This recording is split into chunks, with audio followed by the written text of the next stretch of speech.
Olá, esse canal tem se dedicado à leitura da palavra, à importância dela, meditação na palavra de Deus, como você já tem percebido.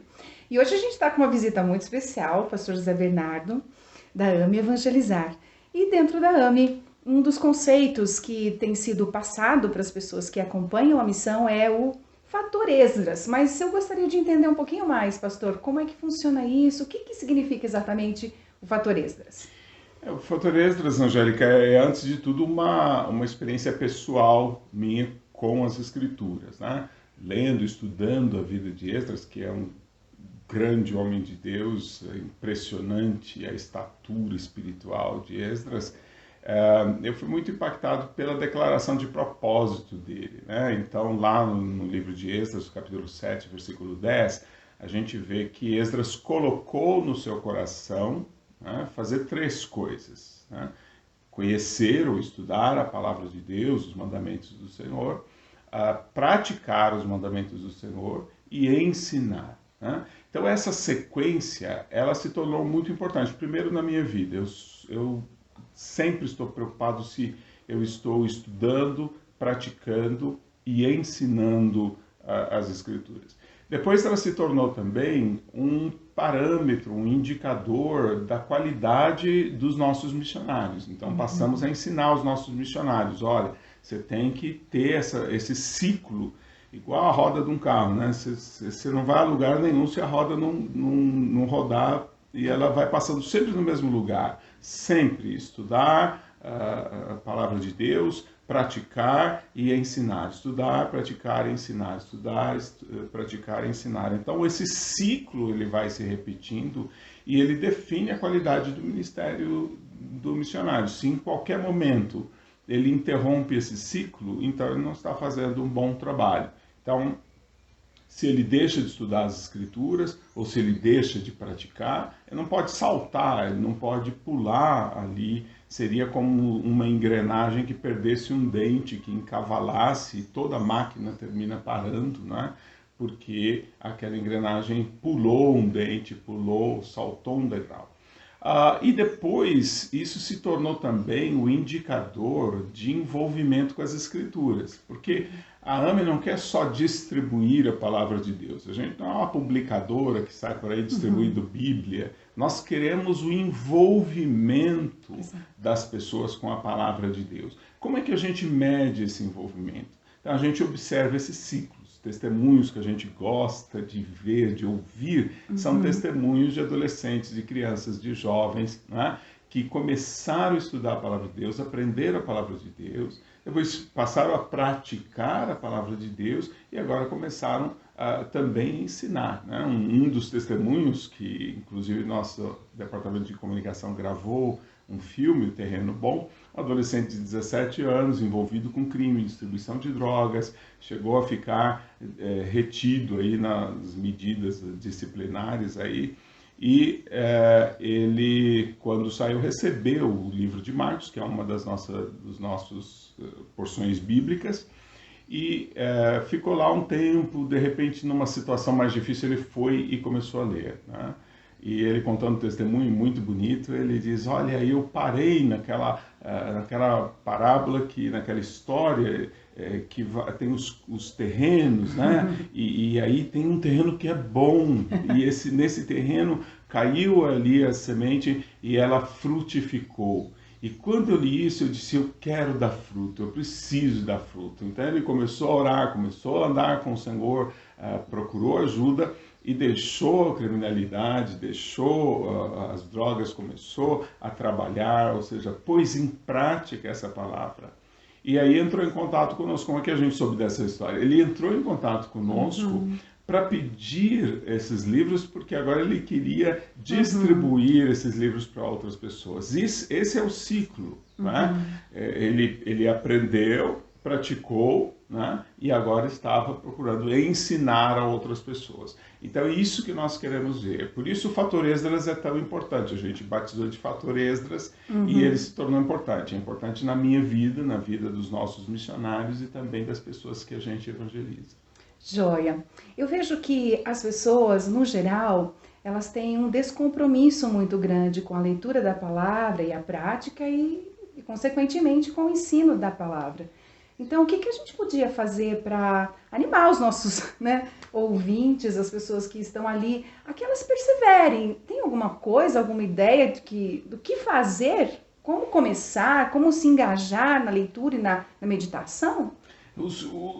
As razões pelas quais as pessoas não se engajam com a leitura, com o estudo das escrituras, são variadas. A gente teria que entender quais são as razões que um determinado grupo, uma determinada pessoa não se engaja com a leitura, porque em muitos casos, por exemplo, é a deficiência do nosso sistema educacional. Nosso sistema educacional, ele, com propostas liberais de educação, ele negligenciou completamente a interpretação de texto, negligenciou uma série de questões, negligenciou a construção de vocabulário. Então, passou-se ridiculamente a aceitar a linguagem comum, popular, como norma, como correta, não é? Então, se alguém hoje fala nós vai, então tá ótimo, tá legal. E aí a pessoa pega, abre a Bíblia e não tem nós vai na Bíblia. Há uma linguagem ali um pouco mais elevada, um vocabulário um pouco mais extenso. E isso pode desestimular. Então, trazer de volta exercícios de compreensão do texto com um grupo que nós estamos discipulando ajuda muito. Os nossos adolescentes, às vezes, eles até leem com pontuação, com entonação, eles aprendem a enganar os professores, e aí vem também com a Bíblia lá, parece que ele está entendendo tudo. O que está escrito aí? Não sei. Ele leu as palavras, mas não o texto. Ele não leu o texto, não absorveu o texto. Então, quando nós fazemos exercícios usando o nosso método Voz de compreensão do texto, fazendo perguntas para o texto, mergulhando no texto, eles começam a descobrir o texto como se eles estivessem embaixo de uma árvore frutífera recolhendo frutos deliciosos. Eles começam a se deliciar com o texto porque eles começam a se apropriar do texto.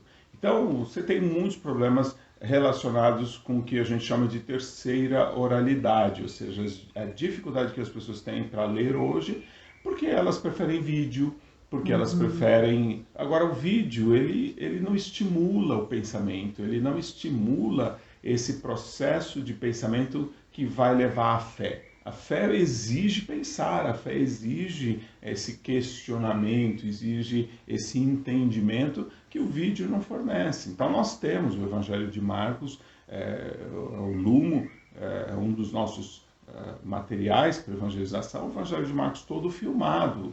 Então alguém vai repetindo, as cenas vão acontecendo e alguém vai lendo o texto. Mas não é a mesma coisa de você debruçar em cima do texto, estudar o texto, trabalhar com o texto.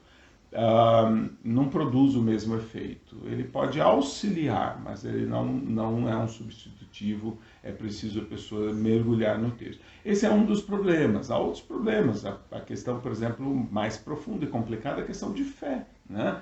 Então, se você lê as escrituras como um livro banal, como se fosse poesia, como se fosse história para criança, fábulas, você não vai, obviamente, ser impactado, transformado pela palavra de Deus. É preciso ler a palavra de Deus com reverência, ler a palavra de Deus entendendo que aquilo foi inspirado por Deus. Se você não entende isso, você não está pronto para ler as escrituras. Então eu diria que primeiro a gente precisa entender por que a pessoa não engaja com as escrituras, para que a gente... Agora, soluções há muitas. Eu experimento todo momento, eu tenho engajado os mais diferentes tipos de pessoas, pessoas semi-analfabetas, tenho engajado essas pessoas com as escrituras, adolescentes ultradinâmicos, esportistas, enfim, tenho engajado todo tipo de pessoas, crianças, com as escrituras, mas você precisa entender seu público, saber o que o está impedindo e aí trabalhar então com ele no sentido de levá-lo a um compromisso maior com o texto bíblico. Ok, a partir do momento que nós entendemos o texto, já estudamos, entendemos, nós temos condição de transferir esse ensino para outras pessoas. E nem sempre as pessoas conseguem fazê-lo, porque às vezes não sei, por vários motivos também as pessoas não conseguem transferir o que tem aprendido, tem retido aquilo. Então a gente acaba vendo que as pessoas são consumistas, consomem, recebem, até estudam, tem muita gente que estuda muita coisa, mas não consegue fazer esse processo de transferência do que tem aprendido, né? Embora a gente saiba que a palavra de Deus é para que a gente ensine outros, né? O que a gente podia falar sobre isso para as pessoas que estão aqui? Eu acredito que esse ponto, a gente falou bastante sobre eu compreender o texto, né? E agora nós estamos falando de ensinar outro que a gente compreendeu. No meio, Esdras tem a prática. Esdras era uma pessoa que ele não só entendia o texto, ele praticava esse texto, colocava a prática dele, né? Você não pode ensinar para outro aquilo que você não pratica. A outra pessoa não vai aprender. Até porque o que você transfere para o outro não é uma teoria, não é uma tese. Isso é morto, isso não tem valor. É quando você dá por isso o Senhor nos chamou para sermos testemunhas, né? É quando você fala da experiência que você tem com Cristo, da experiência que você tem da ação dele na sua vida, é que você se torna efetivo. Uma das coisas que eu acho muito poderosas para a gente entender isso é Jesus ali no capítulo 1 de Marcos, ele vai pregar, né? João é preso e ele começa a evangelizar. E ele diz três coisas que são marcantes, né? Que compõem a mensagem de Jesus. A hora é chegada, né? O tempo é esse, vamos lá, é urgente, né? O reino de Deus está próximo de vocês, está acessível, e arrependam-se e creiam no Evangelho. Então veja como o Senhor Jesus faz, né? A gente poderia olhar o Jesus dizendo, olha, o tempo é chegado, ele está se referindo às promessas bíblicas, isso é conhecimento, isso é entendimento da Bíblia. Então existe, Isaías profetizou, Ezequiel, tantos profetizaram, e Jesus está dizendo, eu conheço a Bíblia, e a Bíblia está dizendo que o tempo é esse, a hora é essa. Segundo ponto, Jesus disse, o reino de Deus está próximo. Isso significa, você tem que entender, Jesus é o reino de Deus, ou seja, Jesus disse, eu estou próximo, eu estou aqui, agora você não tem mais que esperar, eu estou aqui. E isso é prática. Jesus mostra na própria vida dele o reino de Deus. E aí, finalmente, ele diz para as pessoas, mudem de vida e sigam crendo nesse evangelho, perseverem nesse evangelho. Então, esses 3 passos de Esdras estão ali na mensagem de Jesus. Mas no meio está justamente isso. Eu estou aqui, olha o reino de Deus, eu sou o reino de Deus, né? Eu sou o governo de Deus, eu sou ali a amostra viva, né? O palpável da presença de Deus reinando na nossa vida. Você não vai conseguir convidar pessoas ao arrependimento se você não mostrar o reino de Deus na sua vida. Você tem que dizer, olha o reino de Deus na minha vida. Deus está reinando na minha vida, por isso minha família é assim. Deus está governando minha vida, Deus me mandou fazer assim e isso deu muito certo. Deus me mandou cuidar dos meus filhos dessa forma e aí isso deu certo. Deus me mandou tratar o meu vizinho, meu colega de trabalho dessa forma e isso deu muito certo. E agora eu estou convidando você para pôr isso em prática também, para você também experimentar isso. Isso é poderoso, isso é assim que o Evangelho cresce. E quando nós transformamos o Evangelho em uma mera teoria, uma mera tese, uma mera religiosidade, vem para minha igreja que minha igreja é legal, vem para minha igreja que lá tem uma música lá da hora, uma banda que é isso tudo, vem para minha igreja que lá os jovens são muito dinâmicos, isso não presta, isso está fazendo uma igreja podre, uma igreja incapaz, uma igreja que não transforma pessoas. E aí a gente faz pesquisa e vê que a igreja está pecando tanto quanto o mundo. A igreja está tendo tantos problemas dentro dela quanto o mundo. Né? Por quê? Justamente porque falta esse componente de transformação.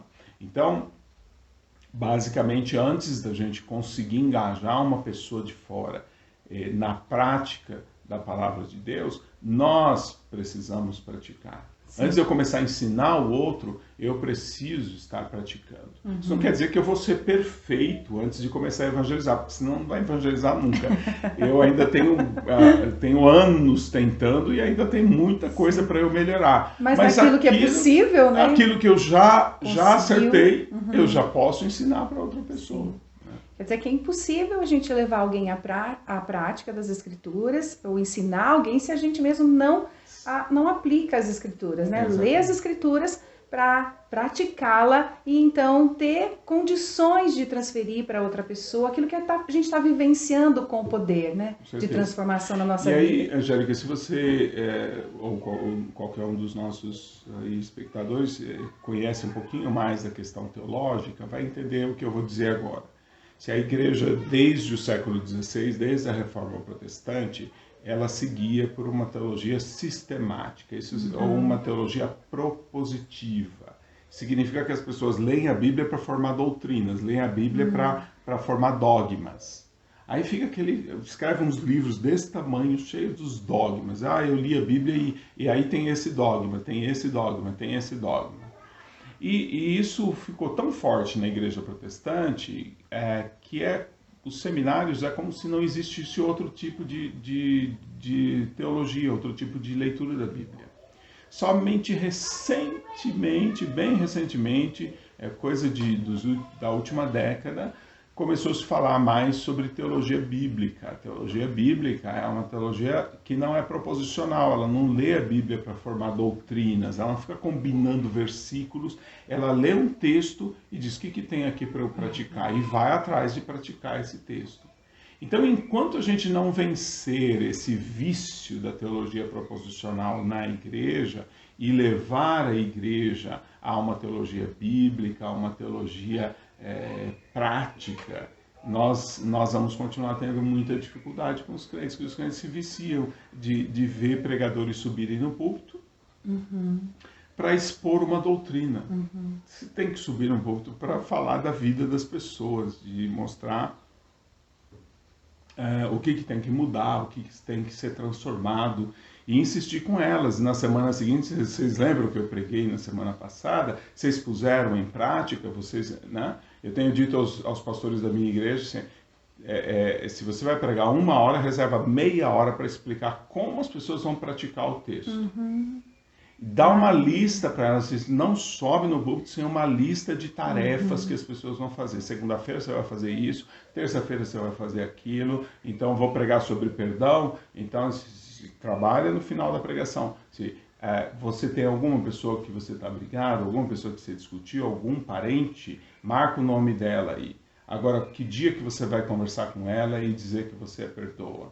É preciso levar as pessoas à prática.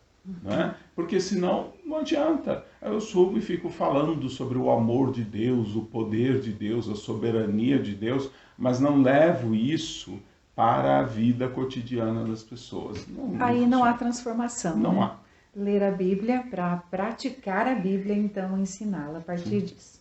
Pastor Bernardo, muito obrigada por esse tempo precioso que você dedicou aqui para a instrução realmente de todos nós. Deus abençoe você. Para mim foi uma alegria, Deus abençoe vocês.